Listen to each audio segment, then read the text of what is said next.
కోనసీమ కైలాసనాథుడు కొలువై మోక్షాన్ని ప్రసాదించే ముక్తిసీమ. దక్షయజ్ఞం జరిగిన ద్రాక్షారామం, క్షణంలో ముక్తిని ప్రసాదించే ముక్తేశ్వరాలయం, భక్తుని కోసం సాక్షాత్తు పరమేశ్వరుడు కేశములు ధరించిన శ్రీ ఉమాకొప్పేశ్వరాలయం.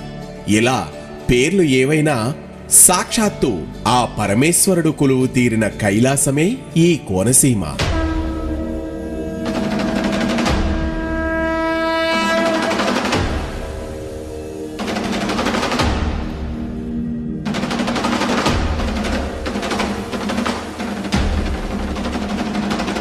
రుద్రనమకం మనకు ప్రసాదించిన ఏకాదశి రుద్రాక్ష మంత్రం విశ్వేశ్వరాయ మహాదేవాయ త్రయంబకాయ త్రిపురాంతకాయ త్రికాగ్నికాలాయ కాలాగ్నిరుద్రాయ నీలకంఠాయ మృత్యుంజయాయ సర్వేశ్వరాయ సదాశివాయ శ్రీమన్ మహాదేవాయ నమః అనగా ఈ కోనసీమలో శివుడు విశ్వేశ్వరుడిగా, మహాదేవుడిగా, త్రయంబకుడిగా, త్రిపురాంతకుడిగా, త్రికాగ్ని కాలుడుగా, కాలాగ్ని రుద్రుడుగా, నీలకంఠుడుగా, మృత్యుంజయుడుగా, సర్వేశ్వరుడుగా, సదాశివుడిగా, శ్రీమన్ మహాదేవుడిగా మనకు ఈ 11 అవతారాలతో ఏకాదశ రుద్రులుగా దర్శనమిస్తాడు.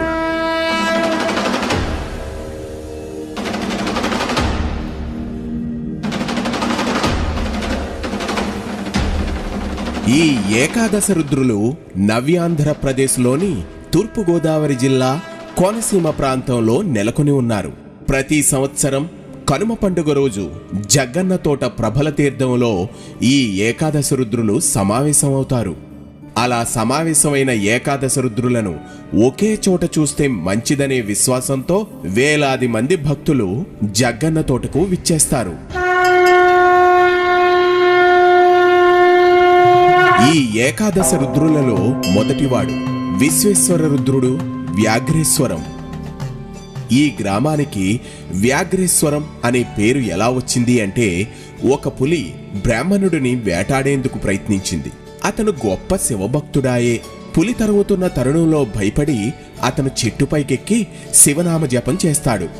అతను జపం చేస్తున్నప్పుడు అతను ఆకులను కోసి చెట్టు కింద ఉన్న పులి మీద వేస్తాడు. కొద్దిసేపటి తర్వాత పులి పూర్తిగా ఆకులతో కప్పబడి కదలలేకుండా ఉంటుంది. అప్పుడు బ్రాహ్మణుడు మెల్లగా చెట్టు మీద నుండి క్రిందకు దిగి పులిపై ఉన్న ఆకులను తీసివేస్తాడు. ఆశ్చర్యకరంగా పులిని దేవతలు ఆశీర్వదించి శివలింగంగా మార్చారు. ఇక్కడ పులి అనగా సంస్కృతంలో వ్యాఘ్రము. అందుకే ఈ ఊరికి వ్యాఘ్రేశ్వరము అనే పేరొచ్చింది. ఇక్కడ పరమేశ్వరుడు శ్రీ బాలా త్రిపుర సుందరి సమేత వ్యాఘ్రేశ్వర స్వామిగా దర్శనమిస్తారు. ఈ వ్యాఘ్రేశ్వరం అమలాపురానికి కేవలం 13 కిలోమీటర్ల దూరంలో ఉంది.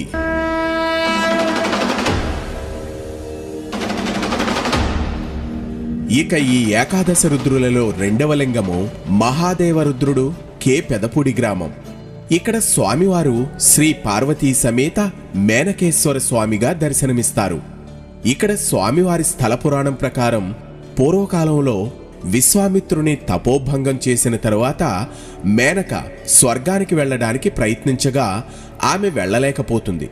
అప్పుడు శివునిని ప్రార్థించగా ఆయన ఒక శివలింగాన్ని మేనకకిచ్చి ఆ ప్రదేశంలో ప్రతిష్ఠింపమని చెబుతాడు.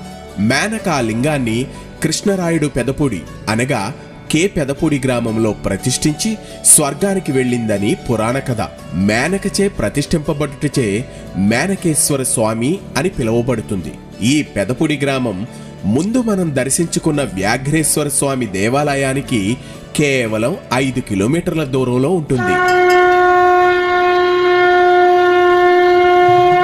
ఈ ఏకాదశ రుద్రులలో మూడవ లింగము త్రయంబకేశ్వరుడు ఇరుసుమండ గ్రామం. ఇక్కడ శ్రీ బాలా త్రిపుర సుందరి సమేత ఆనందరామేశ్వర స్వామిగా భక్తులకి స్వామివారి దర్శనమిస్తారు. పురాణగాథ ప్రకారం రావణుని సంహరించిన తరువాత శ్రీరామచంద్రులు వారు సీతాలక్ష్మణ సమేతుడై పుష్పక విమానంలో అయోధ్యకు వెళుతూ ఉండగా మార్గమధ్యంలో ఇరుసుమండ వద్ద వారి విమానం కదలకుండా నిలిచిపోయిందట.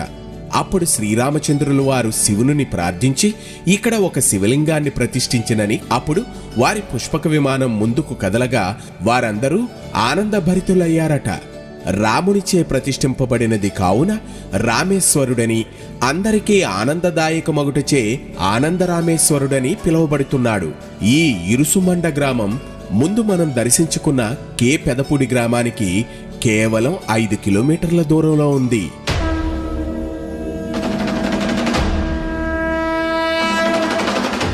ఈ ఏకాదశి రుద్రులలో 4వ లింగము త్రిపురాంతక రుద్రుడు, ఒక్కలంక గ్రామం.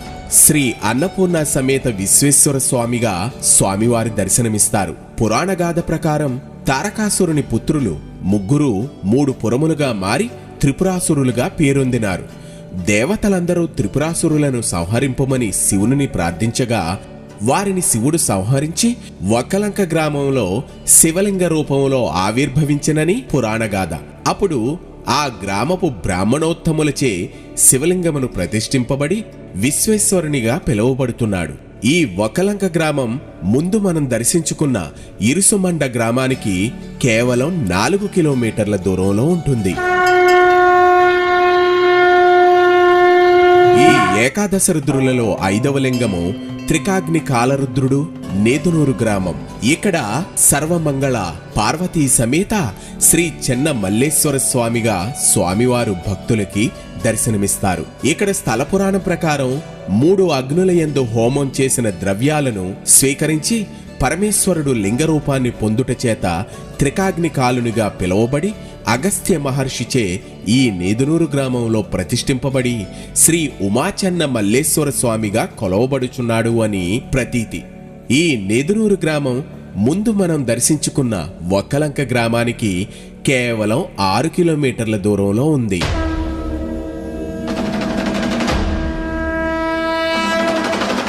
ఈ ఏకాదశ రుద్రులలో 6వ లింగము కాలాగ్ని రుద్రుడు, ముక్కామల గ్రామం. ఇక్కడ బాలా త్రిపుర సుందరీ సమేత శ్రీ రాఘవేశ్వర స్వామిగా కొలువు తీరి భక్తులకు దర్శనమిస్తున్నారు స్వామివారు. ఇక్కడ స్వామివారి చరిత్ర ప్రకారం రావణ సంహారం తర్వాత అగస్త్య మహాముని అయోధ్యకు వెళుతున్న శ్రీరామునిచే ఈ ప్రదేశంలో శివలింగాన్ని ప్రతిష్ఠింపజేసెను అని ఆ కాలాగ్ని రుద్రుడు శ్రీరామచంద్రునకు దివ్యాస్త్రాలను, ఖడ్గం ప్రసాదించినట. రాఘవునిచే ప్రతిష్ఠింపబడుట వల్ల రాఘవేశ్వర స్వామి అని పిలువబడుచున్నాడని, మరియు పాండవులు వనవాసం చేసేటప్పుడు శివుడు అర్జునుని పరీక్షింపదలిచి కిరాతుని వేషంలో అర్జునుని ధైర్య పరాక్రమాలను చూచి పాశుపతాస్త్రం ప్రసాదించినని, ఆయనే ఈ కాలాగ్ని రుద్రుడని మరొక కథ ప్రచారంలో ఉంది. ఈ ముక్కామల గ్రామం ముందు మనం దర్శించుకున్న నేదునూరి గ్రామానికి కేవలం 5 కిలోమీటర్ల దూరంలో ఉంది. ఈ ఏకాదశి రుద్రులలో 7వ లింగము నీలకంఠ రుద్రుడు, మొసలపల్లి. ఈ గ్రామంలో శ్రీ బాలా త్రిపుర సుందరి సమేత అనంత భోగేశ్వర స్వామిగా స్వామివారు దర్శనమిస్తున్నారు. ఇక్కడ స్థల పురాణం ప్రకారం దేవతలు, రాక్షసులు క్షీరసాగర మథనం సమయంలో వెలువడిన విషవాయువులను శివుడు తన కంఠమునందు నిక్షిప్తం చేసుకుని నీలకంఠుడైనాడు. ఆ గరళకంఠుడే మొసలపల్లి గ్రామమునందు లింగరూపమున ఆవిర్భవించనని, తనను కొలిచిన వారికి అనంత భోగాలను అందించేవాడు అని, అనేక భోగులు అనగా పాములను ఆభరణములుగా ధరించినవాడు అగుట వల్ల అనంత భోగేశ్వర స్వామిగా పిలువబడుతున్నాడు అని స్థల పురాణం. ఈ మొసలపల్లి గ్రామం ముందు మనం దర్శించుకున్న ముక్కామల గ్రామానికి కేవలం 4 కిలోమీటర్ల దూరంలో ఉంటుంది.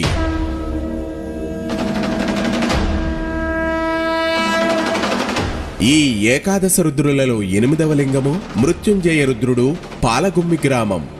ఇక్కడ స్వామివారు శ్యామలాంబ సమేత శ్రీ చెన్న మల్లేశ్వర స్వామిగా దర్శనమిస్తారు. పురాణ కథ ఆధారంగా ఇక్కడ శివుడు అర్ధాయుష్కుడైన మార్కండేయుని మృత్యుముఖము నుండి రక్షించి యమునుని జయించి మృత్యుంజయుడయ్యను. ఈ మృత్యుంజయ రుద్రుడు పాలగుమ్మి గ్రామంలో లింగరూపంలో ఆవిర్భవించి చెన్న మల్లేశ్వర స్వామిగా పిలువబడుచుండెనని ప్రతీతి. ఈ పాలగుమ్మి దేవస్థానం ముందు మనం వెళ్లిన మొసలపల్లి గ్రామానికి కేవలం 4 కిలోమీటర్ల దూరంలో ఉంది. ఇక ఈ ఏకాదశ రుద్రులలో 9వ లింగము సర్వేశ్వర రుద్రుడు, గంగలకుర్రు అగ్రహారం గ్రామం. ఇక్కడ స్వామివారు ఉమాపార్వతీ సమేత శ్రీ వీరేశ్వర స్వామి వారిగా భక్తులకి దర్శనమిస్తారు. దక్షిణ యజ్ఞంలో సతీదేవి తండ్రి చేసిన అవమానాన్ని భరించలేక తన కాలితో నేలపై వ్రాయటం వల్ల ఏర్పడిన అగ్నిజ్వాలల్లో కాలి బూడిదైనప్పుడు శివుడు ఆగ్రహించి ఉగ్రరూపుడై నృత్యము చేసి తన జటాజూటములలో ఒక జటను తీసి నేలపై కొట్టుట వల్ల శివాంశ సంభూతుడైన వీరభద్రుడు జన్మించి దక్షయజ్ఞాన్ని ధ్వంసం చేశాడు. ఉగ్రరూపుడైన శివుడు వీరేశ్వర స్వామిగా లింగరూపమున గంగలకుర్రు అగ్రహారంలో వేద పండితులైన బ్రాహ్మణోత్తములచే ప్రతిష్ఠింపబడిను అని స్థలపురాణ సారాంశం. ఈ గంగలకుర్రు అగ్రహారం ముందు మనం దర్శించుకున్న పాలగుమ్మి గ్రామానికి కేవలం 2 కిలోమీటర్ల దూరంలో ఉంది.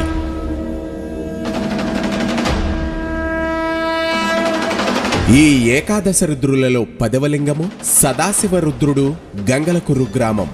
ఇక్కడ స్వామివారు సర్వమంగళ పార్వతీ సమేత శ్రీ చెన్న మల్లేశ్వర స్వామిగా భక్తులకి దర్శనమిస్తున్నారు. పురాణ కథ ప్రకారం పూర్వం బ్రహ్మ విష్ణువులు తమలో ఎవరు గొప్ప అనే వాదనకు దిగి శివుని వద్దకు వచ్చారు.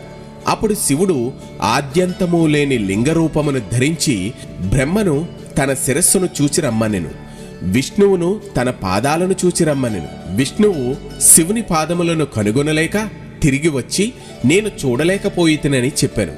కాని బ్రహ్మదేవుడు మాత్రం శివుని శిరస్సు చూడకపోయినను ఒక ఆవును మొగలి పువ్వును సాక్ష్యము తెచ్చుకొని తాను శివుని శిరస్సు భాగము చూచితనని అబద్ధము చెప్పాను. శివునికి ఆగ్రహం వచ్చి బ్రహ్మకు పూజా పునస్కారములు లేకుండా ఉండాలి అని శపించి విష్ణువే అగ్రగణ్యుడని చెప్పాను. ఆ లింగధారి అయిన సదాశివుడు గంగలకురు గ్రామంలో వేద పండితులైన బ్రాహ్మణోత్తములచే ప్రతిష్ఠింపబడిను అని పురాణ సారాంశం. ఈ గంగలకురు గ్రామం ముందు మనం దర్శించుకున్న గంగలకుర్రు అగ్రహారానికి కేవలం 4 కిలోమీటర్ల దూరంలో ఉంది. ఇక ఈ ఏకాదశ రుద్రులలో చివరిది 11వ లింగము శ్రీమన్ మహాదేవ రుద్రుడు, పుల్లేటుకుర్రు గ్రామం. ఇక్కడ స్వామివారు శ్రీ బాలా త్రిపుర సుందరి సమేత అభినవ వ్యాఘ్రేశ్వరుడుగా భక్తులకి దర్శనమిస్తున్నారు. ఇక్కడ స్థల పురాణం ప్రకారం పూర్వకాలంలో విష్ణుమూర్తి శివునిని సహస్ర కమలాలతో సహస్ర నామాలతో పూజించెను. దానికి సంతసించిన మహాదేవుడు విష్ణువుకు సుదర్శన చక్రమును బహుకరించెనట. ఆ మహాదేవుడు పుల్లేటుకుర్రు గ్రామంలో లింగరూపమున ఆవిర్భవించెను. పుల్లేటుకుర్రు గ్రామానికి పుండరీకపురము అని పూర్వకాలంలో ఒక పేరు ఉండేదట. పుండరీకము అనగా వ్యాఘ్రము అంటే పులి అనే అర్థము. వ్యాఘ్రేశ్వరంలో వ్యాఘ్రేశ్వర స్వామి ఉండుట చేత ఈ గ్రామంలో శివుడు అభినవ వ్యాఘ్రేశ్వర స్వామి అని పిలువబడుతుండెను. ఈ పుల్లేటుకుర్రు గ్రామము ముందు మనం దర్శించుకున్న గంగలకుర్రు గ్రామానికి కేవలం 3 కిలోమీటర్ల దూరంలో ఉంది. ఈ 11 ఏకాదశ రుద్రులను ఏకకాలంలో ఒకే రోజున దర్శించిన ఏకాదశ రుద్రాభిషేకం చేసిన ఫలము కలుగును అని పురాణగాథ. సమస్త జనులకు ఏకాదశ రుద్రుల అనుగ్రహ ప్రాప్తిరస్తు. ఓం నమః శివాయ.